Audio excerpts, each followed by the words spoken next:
Ser Podcast. Buenas noches. ¿Qué seudónimo quieres que utilicemos al principio de esta conversación? Curro. Curro. Uh-huh. Arrancamos siempre esta entrevista en El Faro preguntándoos por vuestra relación con el mar, pero a ti te voy a pedir que hagamos juntos una travesía de Altea a Formentera. Me parece estupendo, la verdad. En tu velero. La he hecho muchas veces. En aquel velero que tenías. Sí, la he hecho muchas veces. Hace mucho tiempo que no voy a Formentera en barco, pero sueño con ello, ¿eh? La verdad. ¿Cómo describes navegar? Mira, navegar es un abrirse al horizonte, ¿sabes? No estás viendo nada más que agua, y hay un momento en que entre Altea y Formentera se pierde la tierra, claro. Hay un momento en que no ves nada, absolutamente, y estás pues como unas 30 millas viendo solo agua, ¿no? Viendo delfines. Y navegar es dejarte llevar. Yo digo que es una especie de mindfulness, ¿no? Es una especie de yoga, ¿no? Sí, algo en lo que te relajas. Cuando yo navego, estoy pensando solamente en los cabos, en las drizas, por dónde entra el viento, por dónde sacar pues el mayor partido, ¿no? al viento que entra, ¿no? Uh-huh. Y no piensas en otra cosa. Es el único sitio donde una persona se olvida de los avatares de la vida diaria, ¿no? Y creo que es de lo más bonito. He navegado últimamente algo, muy poquito, muy poquito, pero no he llegado a Formentera, he dado unas vueltas por ahí por Altea, por Calpe, por la punta del Albir, pero vamos, cosas muy, muy cortitas. De todas formas, espero dentro de poco embarcarme e irme, por supuesto, a Formentera o a algún sitio más.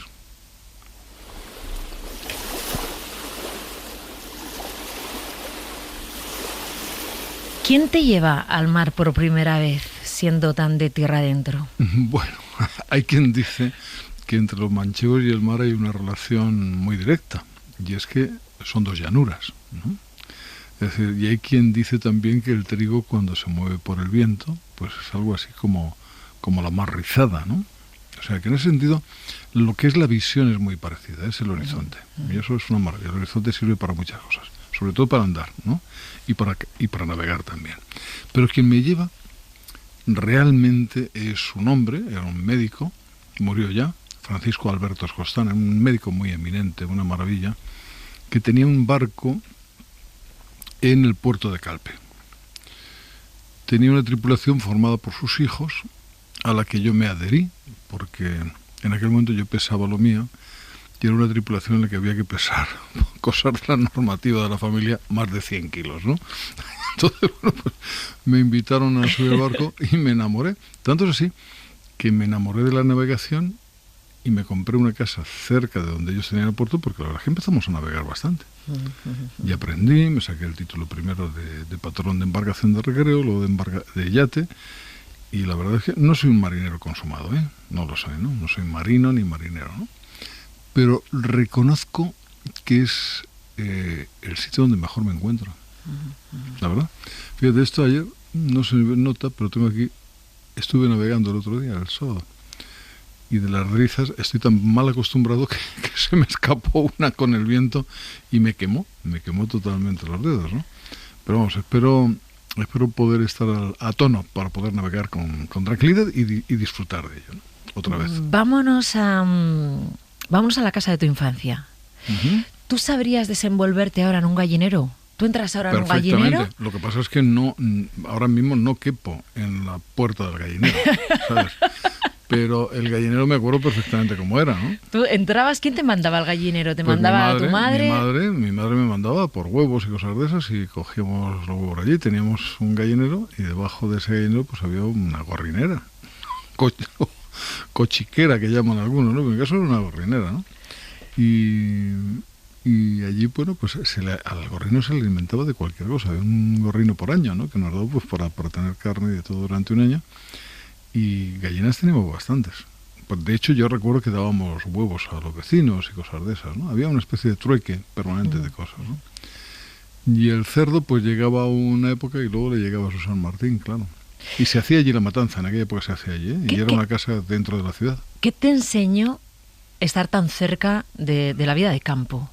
Pues mira, yo no diría que es la vida de campo, porque era en el extrarradio de la ciudad, porque entonces se podía organizar la matanza dentro de la casa. Lo que teníamos era un jardín grande. ¿Y qué me enseñó? Pues estar cerca de la naturaleza y conocer cómo se hacen las cosas. Quiero decir que yo sé de dónde sale la leche. Había una vaquera, una mujer, una lechera, que traía la leche por las mañanas. Antes de eso, mi madre había tenido una cabra, que la dejábamos al cabrero, él se quedaba su parte de leche y nos devolvía la cabra por la tarde, ¿no? Y por la mañana se la llevaba otra vez a pastar y a sacarle la leche, ¿no? Y luego ya comprábamos la leche.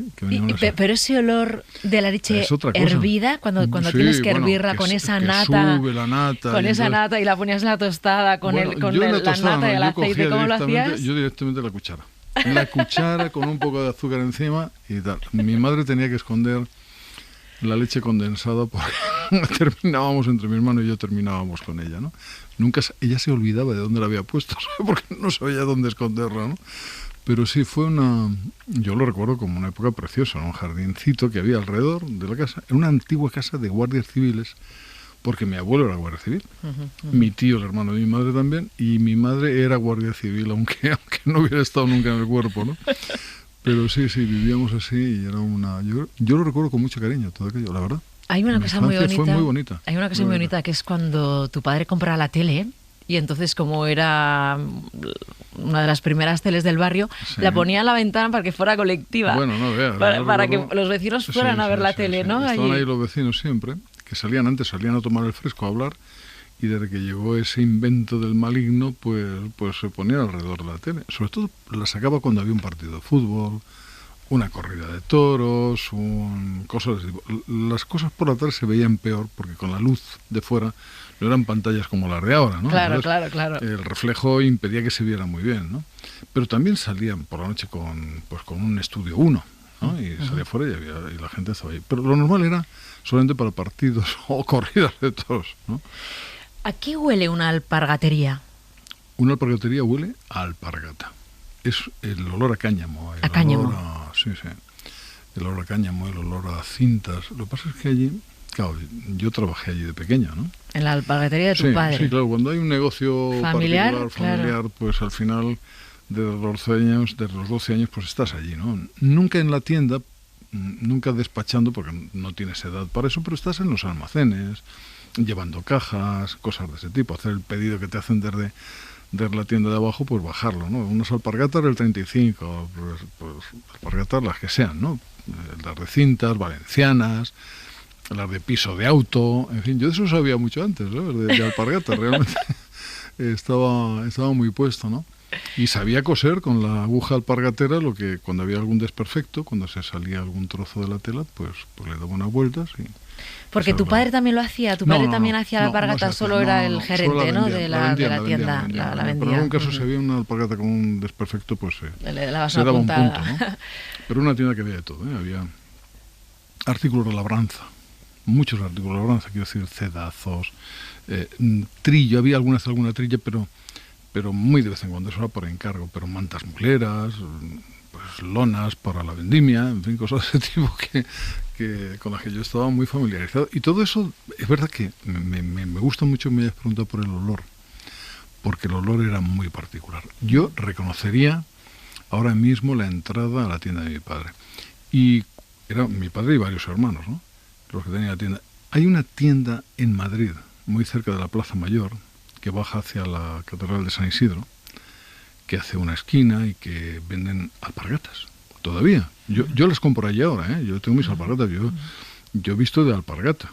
Hay unas de cintas aragonesas que son las que más me gustan, ¿no? Y luego hay una que es la alpargata militar, que es curioso, pero es una alpargata normal, que me gustan mucho las alpargatas catalanas, ¿no? Muchísimo, esas las he descubierto después. Las que llevan los Mossos de Escuadra en el traje de gala. O sea, esas son las militares, las alpargatas militares. No, la militar es una alpargata que es una alpargata normal, pero que se utilizaba, yo creo que eran, pues la que llevaba Durruti en el frente en la ciudad universitaria cuando se escapó el disparo y murió, pues Buenaventura Durruti llevaba alpargatas. Los milicianos anarquistas iban con alpargatas, y era esta alpargata, ¿no? ¿Es verdad o es leyenda que suspendiste o repetiste un curso porque te gustaba una niña de otro Yo no cole? sé de dónde has sacado estas cosas, la verdad. Porque son cosas que yo siempre pienso que no he contado nunca, pero sí, cuarto curso de bachillerato lo suspendí. No, suspendí 5, me gustaba la chica mucho, la verdad. Era pues el principio, ¿no? El principio de abrirse a la vida.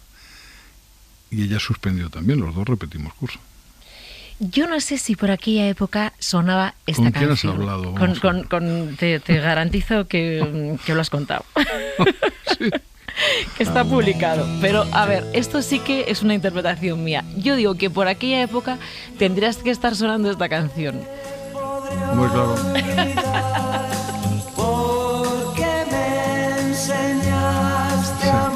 Los brincos.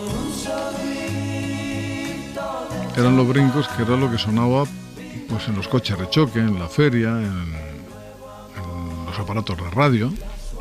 Y era la música con la que hacíamos los guateques cuando bailábamos lento. Siempre le decíamos al que ponía los discos, al pincha, que pusiera de estas porque eran lentas, claro. Era así, ¿no?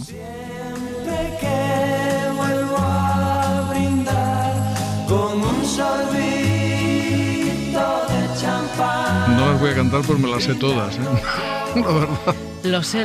Juan sé que y te las Junior, sabes. los brincos, todo aquello, los bravos, era un mundo mágico, la verdad. O sea, no sé lo que daría por volver y vivir aquella época, ¿no? De nuevo. Te fascinaba la música y te fascina la música, La música siempre ¿no? me ha gustado. La música ha sido mi vida. Fíjate que yo de pequeño yo tenía un palo con una cuerda y me metía en una habitación donde no había muebles porque el eco sonaba muy bien y yo así pues me veía como que cantaba, vamos, como Frank Sinatra o algo así, ¿no? Y ya mi madre, al ver mi empeño con el palo y la cuerda, pues finalmente me regaló una guitarra cuando por fin aprobé la reválida de cuarto de bachillerato, ¿no? Y entonces me compré la guitarra. Nunca he aprendido muy bien a tocar los instrumentos, la verdad, porque yo he sido más vocalista que otra cosa, ¿no? Uh-huh. Pero sí, me ha gustado mucho cantar. Yo empecé a cantar por Víctor Manuel. Ah, sí. Sí, empecé a cantar por Víctor Manuel, el abuelo Víctor, cosas de ese tipo, que eran las canciones de cuando yo tenía 14, 15 años, ¿no? A ver, habrá mucha gente que está sabiendo quién está aquí sentado conmigo en el estudio del Gato Pardo, indudablemente, pero habrá quien diga, una alpargatería, la música, suspendió un curso. No me pega, ¿no? No sé. Entonces, vamos a ver, voy a preguntarte por qué te has puesto el seudónimo Curro, pero quiero decir a los oyentes que la persona que está aquí sentada, que está a mi lado, está en esta canción, su voz está en esta canción.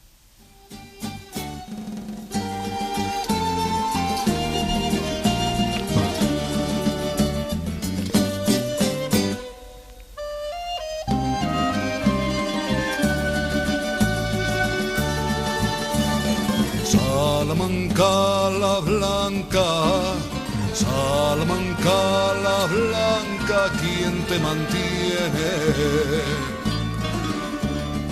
4 carboneritas. Entonces alguno dirá, anda, yo me creía que estaba aquí Pedro Piqueras y resulta que no, que es un cantante. Y el romero tendido está. Pues ha acertado, era un cantante. Era un cantante, No cantante, era un sí. cantante, sí, está conmigo de Gato Pardo Pedro Piqueras, que fue cantante. Fui cantante a la vez que estudiaba periodismo, la verdad. Y hubo un momento en que tuve que decidir y empecé a trabajar en Radio Nacional, en prácticas. Luego, aunque he cantado cuando ya hacía algún telediario, cantaba también, en alguna cosa así esporádica. Pero en privado, o sea, en privado, bueno, no, en privado y en público también. Y estos Sí. Bueno, Telepasión sí, Telepasión fue una actuación que yo estoy muy contento de aquella. Sí. A mí me gusta mucho cantar y creo que de no haber sido periodista habría sido cantante. En un pueblo de Albacete, me parece, coincidiste con Cecilia. Sí, con Cecilia. Pero no cantasteis juntos. No, pero yo era el cantante local, ¿sabes? Eras la estrella. Era el cantante local, era la estrella que ponen allí de telonero con ella. Me invitaron a pasar el día con ella, me pareció una persona maravillosa, la verdad. Estuvimos cantando juntos, cenando juntos. En una bodega, pues ella cantaba una cosa, yo cantaba otra, hasta que llegó el momento de la actuación de Cecilia, que fue maravilloso. Maravillosa especialmente porque a los pocos días murió en un accidente de tráfico en Zamora, en la provincia de Zamora, ¿no? Volviendo de un concierto, sí, además. volviendo de un concierto. Sí. Fíjate que a ese pueblo, que era... Ay, ¿cómo se llamaba el pueblo? Dios mío, me van a matar los que me digan de Albacete, pero... Motilleja. Motilleja, exactamente. Pues mira, en ese pueblo, en Motilleja, que conocía al alcalde, con el que sigo teniendo una muy buena relación, le habían invitado para sacar algo de dinero para hacer una serie de obras públicas que necesitaba el pueblo, ¿no? El alcalde era comunista, sigue siéndolo, ¿eh? Entonces, bueno, pues ella, Juan Miguel... No seguirá siendo alcalde desde pues los años no sé, 70 hasta no sé, ahora sí, todavía. Creo que ahora mismo no, ahora se dedica a la pintura y es un tipo curioso. Se habrá la verdad. jubilado. Un poeta, un tipo extraño, curioso, curioso, a mí me queda muy bien, la verdad.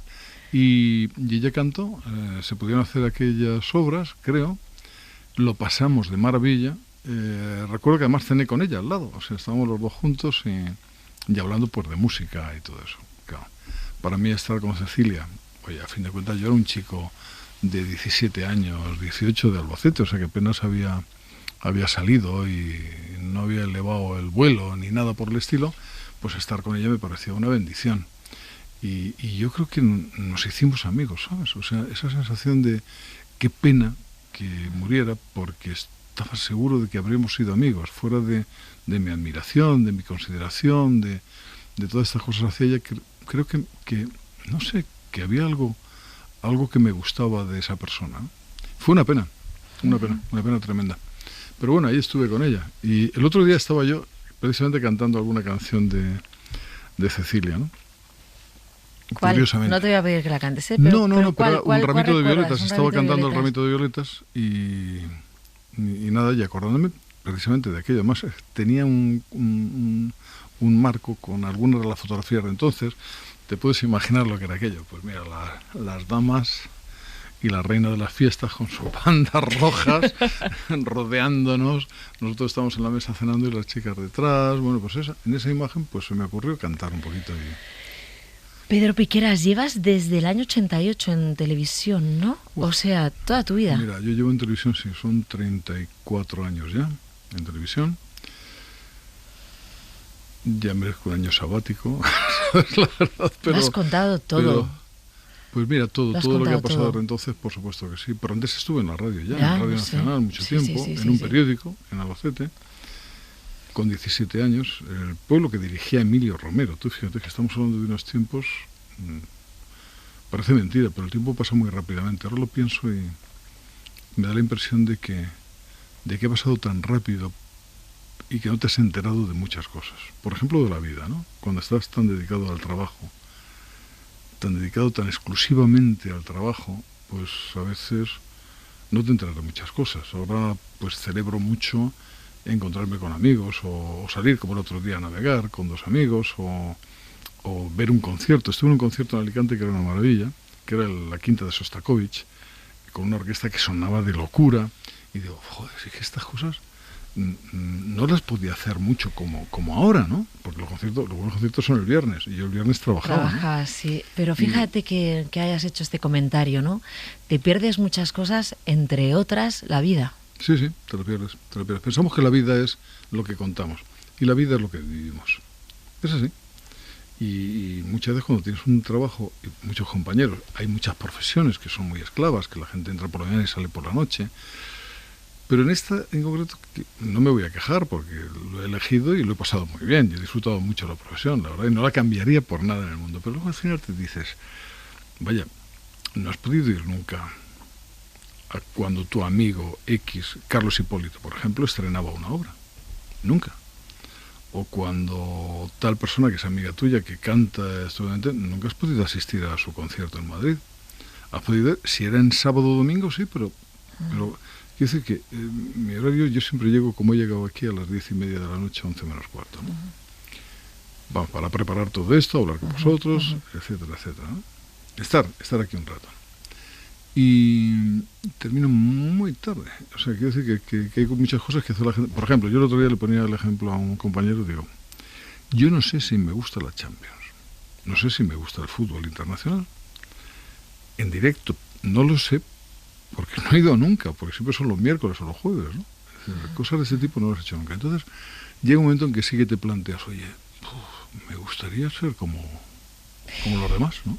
¿Y no has pensado, Pedro Piqueras, en retirarte? En decir, Muchas me veces. quiero dedicar ya Muchas veces, a pero vivir. luego digo, ¿qué hago cuando me retire? No, y tengo planes, pero me cuesta retirarme, ¿sabes? Me cuesta porque ahora mismo, fíjate la crisis del PP, lo que se está viviendo, ¿no? O la crisis en Ucrania, o dentro de poco, yo digo, voy a ver si en el mes de mayo, que cumplo 67 ya, que ya va siendo en edad, pues puedo ir haciendo planes de retirarme, pero seguro que entonces ya va a ser el Congreso Extraordinario del Partido Popular.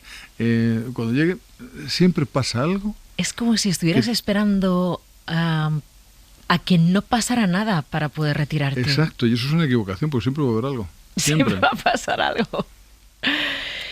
Yo ¿Sabes jamás qué? me iría, si me voy un día, que me iré, claro que sí, ¿no? Si no me echan antes, que todo es posible. En estas cosas ya sabes cómo son estas profesiones, ¿no? Pero no, yo aquí estoy bien, llevo 15 años y la verdad me han tratado bien, ¿no? Pero si me fuera, me iría de acuerdo con lo que es la empresa y despacito, sin... Es decir, que cuando me fuera, como ha sido mi vida siempre, que siempre he mantenido una cierta discreción. Sin aspavientos. Sin aspavientos. Y decírselo en un mes de junio a Pablo Basile, decirle, Pablo, en septiembre ya no voy a volver. Es lo mejor, quiero decir, además sin que se note, pasa el verano y ya la gente ni se acuerda de ti. Quiero decir que haciéndolo de una manera así, agradable, bonita y con cariño para todos, pues te permite salir con tranquilidad. ¿Lo has hablado un poco con la familia? ¿Has hablado de la posibilidad de cuando sí, lo digo todos los años. Los informativos? lo digo desde los 62 o por ahí lo vengo diciendo, pero no. Pedro Piqueras, cuando eso pase, si es que pasa, nosotros te recordaremos por muchas cosas, por ser un referente en el periodismo, en los informativos, porque nos has contado todo, lo bueno, lo malo, lo regular, la política, la sociedad, la cultura, la sanidad. Nos has contado todo, pero ninguna duda va a caber, o no tengo ninguna duda, de que también te recordaremos por este momento que para mí es glorioso. Uy, Raquel, perdona, no vas a poder hacer la pregunta, pero te voy a hacer una cosa. Vas a tener un privilegio, Raquel. Vas a tener un privilegio. Tienes que dar paso a informativos con Pedro Piqueras. Ahí, tu cámara, ahí tu cámara. Espera, no, pero ahí sentada. Venga, va. A ver. A ver. Ahí. Aquí, venga, voy para allá. Aquí, quieta parada. Vamos a dar paso, señores, a Pedro Piqueras, el gran Pedro Piqueras. El gran Pedro Piqueras. Y entonces tú, claro, se te era una situación delicada, pero aquello, ¿cómo fue? Pues mira, no me molestó en absoluto, pese a lo que se dijera, y te voy a decir por qué. Porque me pareció, Raquel es una persona muy tierna, ¿eh? Es que yo la conozco, además, de Las Rozas, tiene la peluquería, yo más de una vez he pasado por allá a saludarla, ¿no? Y sé que ella en ese momento lo vivió como, ¡wow! ¡Qué bien, qué ocasión, le voy a dar paso a esta persona a la que aprecio! Al gran Pedro Ella Piqueras. Dijo el gran Pedro Piqueras, Genial, al gran Pedro pero Piqueras. en ese momento yo la vi que se ponía en jarras, que miraba a ver dónde estaba su cámara, ¿eh? y entonces se lanzaba a decir aquello. Hombre, yo creo que las cosas no deben ser así, pero en el caso de Raquel, que hubo tantos comentarios, hubo pues un poco de crudeza hacia ella, al día siguiente la llamé a la peluquería y le dije, ya Raquel, ni te molestes por estas cosas, que a mí me ha encantado. O sea, pero claro que sí, pero ¿a quién le puede molestar esto? Bueno, pero hubo tales comentarios en las redes y tal, en fin. Bueno, ya sabes cómo son estas cosas, ¿no? Sí, siempre hay alguien, pero bueno, siempre hay un roto para un descosido, ¿no? Pedro Piqueras, te voy a llevar a un faro de despedida. Entonces, siempre os pido que me digáis con quién os gustaría estar en ese faro y qué música podría estar sonando. Pero yo quiero que estés con Frank Sinatra. Fíjate. Entonces, imagínate en un faro con Frank Sinatra. Tendría que preguntarle muchas cosas a Frank Sinatra, ¿eh? ¿Qué le preguntarías? Bueno, por todo. Es decir, ¿qué hacía para cuidar la voz? Porque sé algo, pero querría saber si es verdad. A mí me contaron, y leí en una biografía de Frank Sinatra, de las algunas que he leído de Frank Sinatra, que él compró una casa con una piscina larga, que tenía unos 30 metros de largo, y que lo hacía buceando para aumentar su capacidad pulmonar. Es verdad que Frank Sinatra cuando está cantando no se le oye la respiración porque no respiraba. Frank Sinatra iba soltando el aire poco a poco con esa voz, que no es una voz tampoco que llegue muy alto o que baje mucho. La de Frank Sinatra es la voz de un crooner, o sea, que es un baladista, ¿no? Pero, joder, qué voz, ¿eh? Qué voz tenía. Y lo hacía así, ¿no? Pero le preguntaría por las cosas de la mafia, lo que había sentido, por el amor, cómo es Frank Sinatra en la intimidad, ¿no? O sea, a mí es un personaje que me llama mucho la atención porque tiene muchas aristas, ¿no? Un tipo que era celoso, que se vino aquí a buscar a la novia, que entonces estaba con Luis Miguel Dominguín, y él vino a por ella, parecía el latino. Era latino, porque él era de origen italiano, ¿no? Su madre tenía una pizzería en New Jersey, ¿no? Y era un tipo pues, muy racial. Frank Sinatra, bueno, pero creo que hablaría con él. Joder, es que hablar con Frank Sinatra le preguntaría, pero la verdad es que me habría gustado ser su amigo, ¿no? Es imposible porque ese tiempo pasó. Pero creo que no era el tipo frívolo que se presentaba muchas veces en los medios. Era un grandísimo actor, tiene un Oscar de Hollywood, eran muchas cosas, aparte de un grandísimo cantante, ¿no? Él, sabes que dedicó también su vida a su profesión, pero él aparentemente vivió, y vivió mucho. ¿Sí? Pero ¿tú crees que podrías That's hacerle... life, ¿no? ¿Tú crees que podrías hacerle también esta pregunta? ¿Has vivido? Pues mira, o sea, Frank si Sinatra, yo le ¿has vivido? Vamos a ver, la gente vive, ¿eh? Yo, aunque haya hecho la queja anterior de que salgo muy tarde durante 34 años, etcétera, he vivido. Tengo mis amigos, tengo mi familia, tengo las personas que quiero, te podría decir que incluso tengo muchas personas a las que quiero y que me quieren a mí. No tampoco demasiadas, pero yo noto el afecto y yo tengo afecto. Es decir, mis redactores, los que están allí en la tele conmigo, pues es que son gente maravillosa, ¿no? Eso me da mucha vida, ¿eh? Estar con gente joven tan lista, porque ahora vienen con sus másters, con sus idiomas preparados, con entusiasmo, que te hacen la vida feliz, porque te la hacen feliz. Claro que he vivido, o sea, he vivido. Y él seguro que ha vivido mucho. Yo creo Imagínate giras, conciertos, bueno, películas, eso muy pesado, ¿no? Todo eso es muy pesado. Es también eso. Igual un día se encuentra en una entrevista como esta y dice, me pregunto si he vivido. Se lo han preguntado los grandes escritores, poetas, cineastas. Esa pregunta se la ha hecho mucha gente. Pues yo creo cuando que ha todos sentido vivimos. que le faltaba el tiempo, Vamos, ¿no? habremos elegido nuestra vida, ¿eh? Eso para empezar, ¿no? Si no eligiéramos nuestra vida, también podemos dejarla. Podemos pedir una excedencia a nosotros mismos, ¿no? Oye, vamos a vivir y tal, ¿no? Al final hemos vivido nuestra vida. Quizás no hemos vivido la vida de los otros, parafraseando la película aquella. No hemos vivido la vida de los otros. Una vida que nos gustaría. Quiero decir, a mí me habría gustado. Yo cuando veo a Luis Miguel cantando La Bikina en el Zócalo, yo digo, a mí me gustaría ser ese señor, ¿no? O Frank Sinatra. Yo a Frank Sinatra lo he visto aquí en España, ¿no? Cantar. En La Coruña le he visto, en La Coruña, me parece, ¿no? En La Coruña, sí. Y no me hizo ni caso, Me lo presentaron, pero no me hizo ni caso.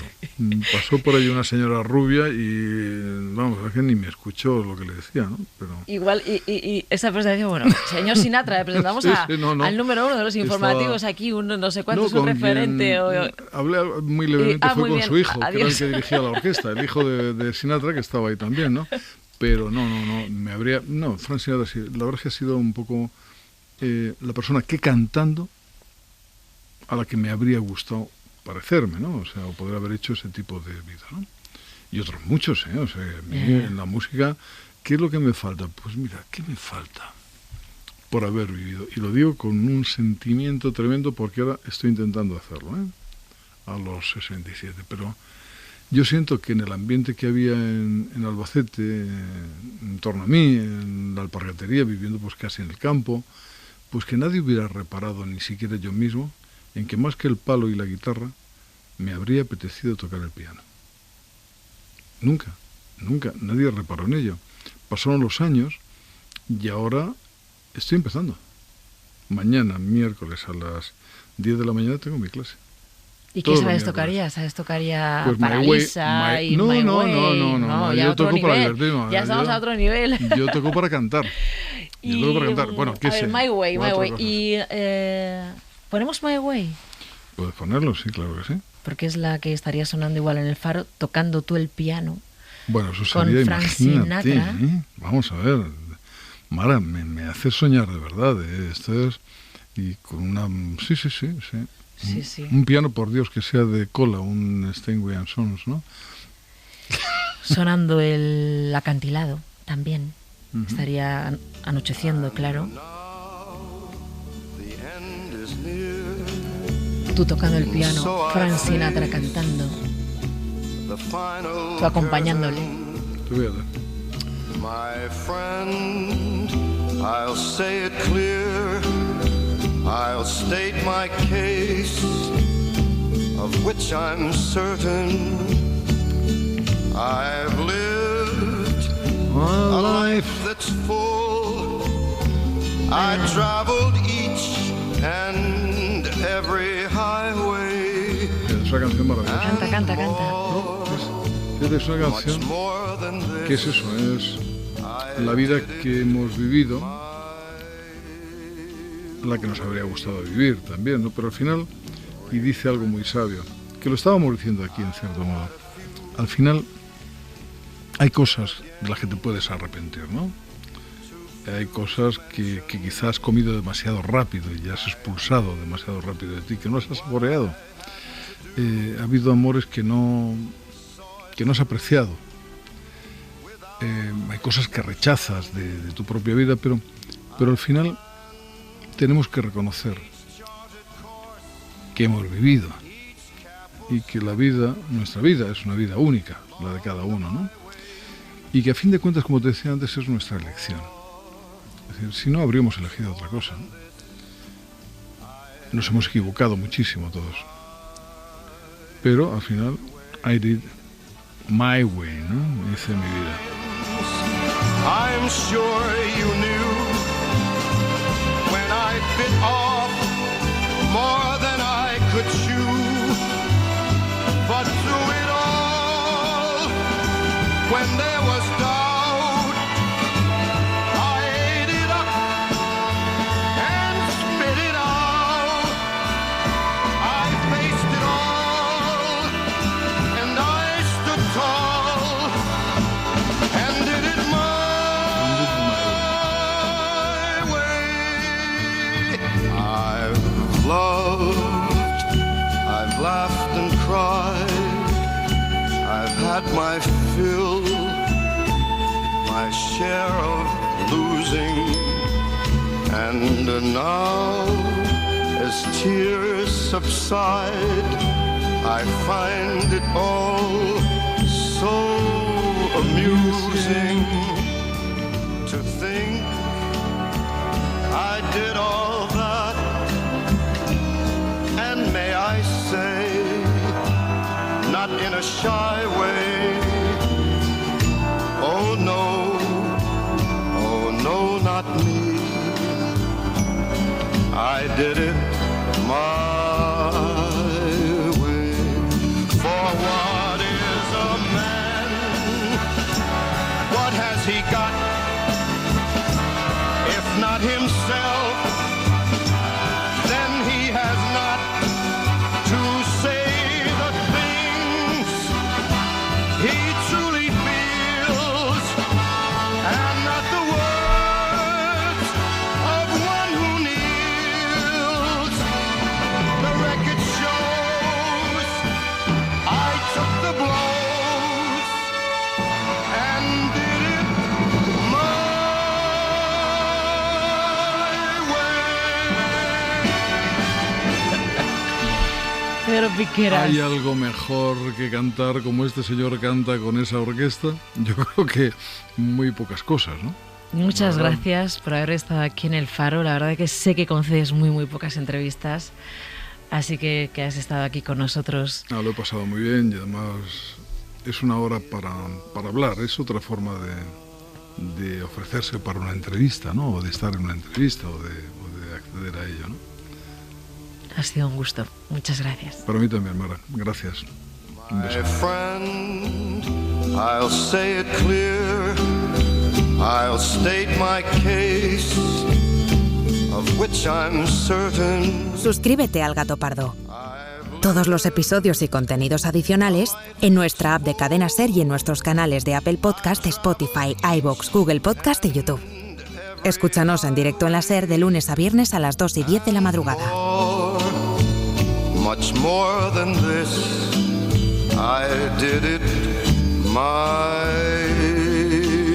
way. Regrets, I've had a few, but then again, too few to mention. I did what I had to do, saw it through without exemption. I planned each charted course, each careful step along the byway, and more, much more than this, I did it my way. Yes, there were times, I'm sure you knew, when I bit off more than I could chew. But through it all, when there was doubt, I ate it up and spit it out. I faced it all, and I stood tall, and did it my way. I've loved, I've laughed and cried, I've had my fill, my share of losing, and now, as tears subside, I find it all so amusing to think I did all that, and may I say, not in a shy way, oh no, not me, I did it my way. For what is a man? What has he got, if not himself? Then he has not to say the things he truly feels, and not the words of one who kneels. The record shows I took the blows and did it my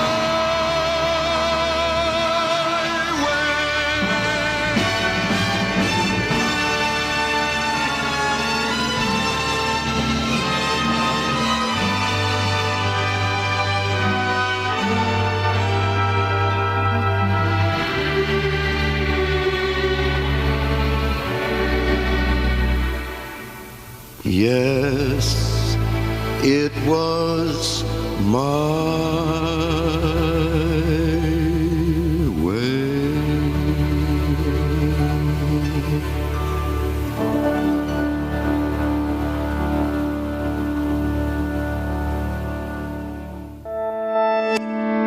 Cadena SER. La radio.